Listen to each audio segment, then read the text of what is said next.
Share निन्जामा यहाँहरू सबैजनालाई स्वागत छ र आजको यो भिडियोमा धेरै साथीहरूले सोध्नुभएको थियो मलाई CRN नम्बर कसरी हेर्ने, कसरी थाहा पाउने, मेरो सेयरबाट CRN नम्बर हेर्न मिल्छ कि मिल्दैन, ब्याङ्कमा जाँदा अनि ब्याङ्कमा गएर सोध्दा चाहिँ कुनै ब्याङ्कले चाहिँ CRN नम्बर दिएको पनि पैसा चार्ज गर्नुहुन्छ, कुनैले 50 कुनैले 100 चार्ज गर्नुहुन्छ। त्यही भएर CRN नम्बर हेर्न मिल्छ कि मिल्दैन, कुनै सजिलो तरिका छ कि छैन भनेर सोध्नुभएको थियो।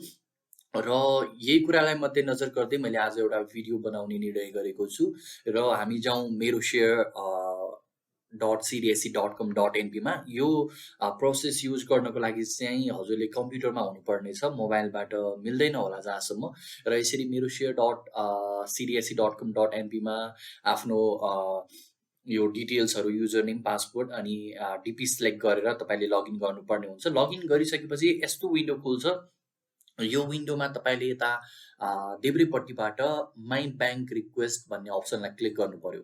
यहाँ क्लिक गरिसकेपछि यसले मेरो डिटेलहरू बताउँछ, मेरो ब्याङ्क, मेरो नाम इत्यादि। र यो गरिसकेपछि तपाईँले आफ्नो माउसलाई राइट क्लिक गरेर इन्स्पेक्ट भन्नेमा क्लिक गर्नु पर्यो। इन्स्पेक्ट यसमा क्लिक गरिसकेपछि यतापट्टि यस्तो खालको कन्सोल विन्डो खुल्छ। यसमा तपाईँले नेटवर्कमा क्लिक गर्नुपर्ने हुन्छ। नेटवर्कमा क्लिक गरिसकेपछि यो पेजलाई चाहिँ तपाईँले रिफ्रेस गर्नुपर्ने हुन्छ। रिफ्रेस गर्नलाई तपाईँले यहाँबाट रिफ्रेस गर्न सक्नुहुन्छ।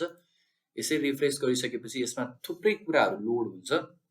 मैले धेरै कुराहरू चाहिँ हाइड गरेको छु। यहाँ तपाईँहरूलाई गाह्रो भए केही नबुझे सोध्न सक्नुहुन्छ कमेन्ट सेक्सनमा।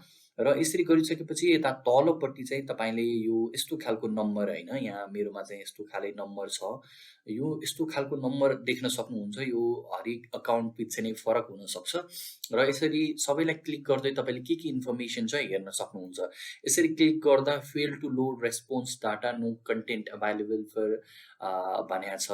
र यसरी म अब अर्कोमा क्लिक गर्छु। अर्कोमा क्लिक गर्दा यहाँनिर यसरी CRN नम्बर भनेर मेरो देखाएको छ। यो नै मेरो CRN नम्बर हो। यसरी तपाईँले CRN नम्बर यहाँ भएका डिफ्रेन्ट नम्बरहरूलाई क्लिक गरेर कुनबाट देखाउँछ हेरेर पत्ता लगाउन सक्नुहुन्छ।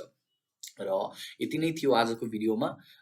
शेयर निन्जालाई सब्सक्राइब गर्न नभुल्नु होला र केही जान्न मन छ अझै यो भिडियो बारेमा अथवा यो टपिक बारे अथवा शेयर मार्केट रिलेटेड कुनै पनि कुरा जान्नु छ भने यहाँहरूले कमेन्टमा सोध्न सक्नुहुन्छ अथवा हामीलाई टिकटकमा पनि फलो गर्न सक्नुहुन्छ, फेसबुकमा, इन्स्टाग्राममा जताततै फलो गरेर क्वेसन सोध्न सक्नुहुन्छ।